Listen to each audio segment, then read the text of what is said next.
If you're cruising out of Florida and you're not talking about Port Canaveral, then you're missing one of the biggest cruise powerhouses on the planet. This isn't just a port, this is the launch pad to some of the most insane cruise ships in the world, sitting right next to Orlando. Theme parks, beaches, rockets, and everything in between. So today, we're breaking down everything you need to know about Port Canaveral in 2026.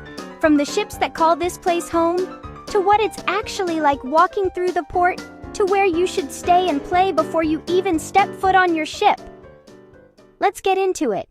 Port Canaveral in 2026 is one of the busiest cruise ports in the entire world, moving millions of passengers every year and hosting some of the largest and newest ships ever built.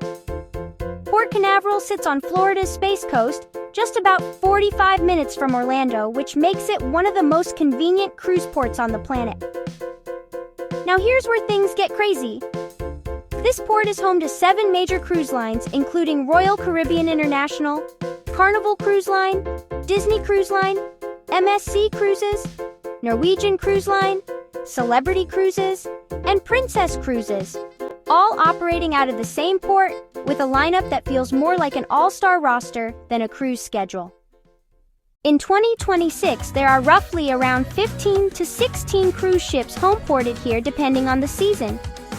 Some of the biggest names include ships like Utopia of the Seas offering short 3- and 4-night Bahamas sailings, and Star of the Seas, which is one of the largest cruise ships in the world, doing full 7-night Caribbean itineraries.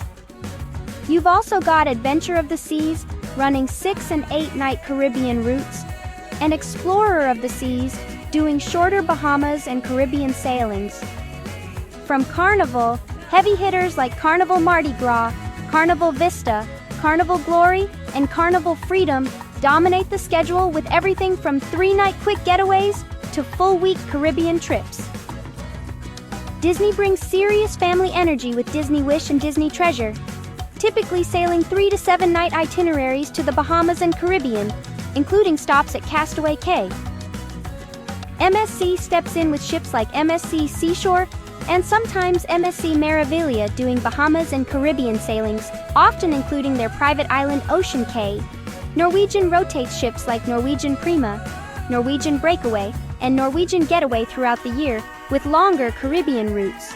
Celebrity and Princess add a more premium vibe with ships like Celebrity Apex and Sky Princess sailing Eastern and Western Caribbean itineraries.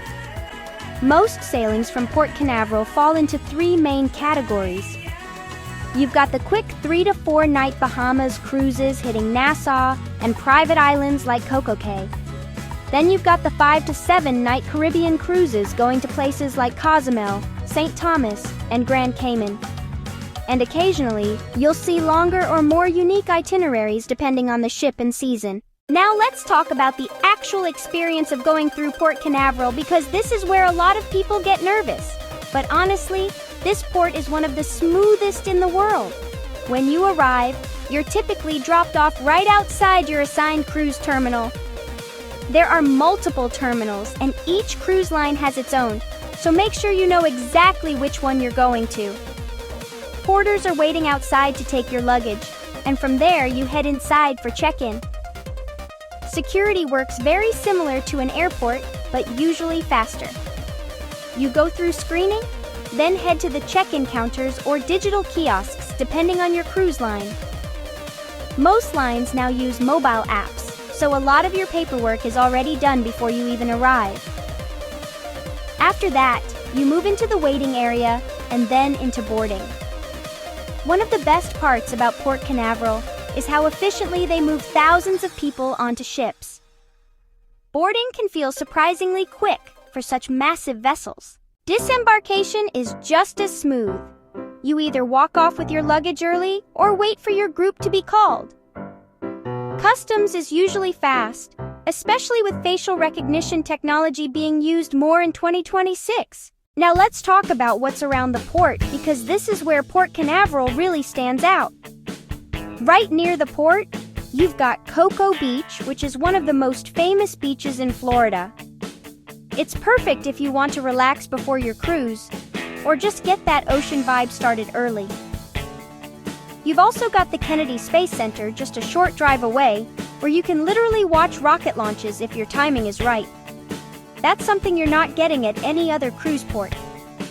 For entertainment, there are waterfront restaurants, bars, and spots like the Cove where you can grab seafood, drinks, and watch cruise ships sail away.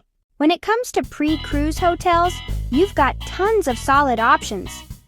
Popular choices include places like Radisson Resort at the port, which is basically built for cruisers with shuttle service, Country Inn & Suites by Radisson Port Canaveral for a more budget-friendly stay, and higher-end options like Hyatt Place Cape Canaveral. Many of these hotels offer cruise parking packages and shuttle transfers straight to the port, which makes your embarkation day way less stressful. If you want even more to do, Orlando is right there. That means Walt Disney World, Universal Orlando Resort, and a ton of attractions if you want to turn your cruise into a full vacation experience. Bottom line, Port Canaveral is not just a place you pass through. It's part of the experience.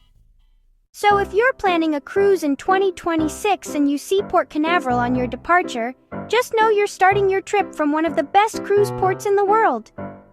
Massive ships, smooth boarding, tons to do before you even sail, and easy access from Orlando makes this place a no-brainer. If you found this helpful, make sure you hit that like button, subscribe for more cruise guides, and drop a comment if you've sailed from Port Canaveral or you're planning to. And remember, the vacation doesn't start when the ship leaves. It starts the moment you pull up to the port.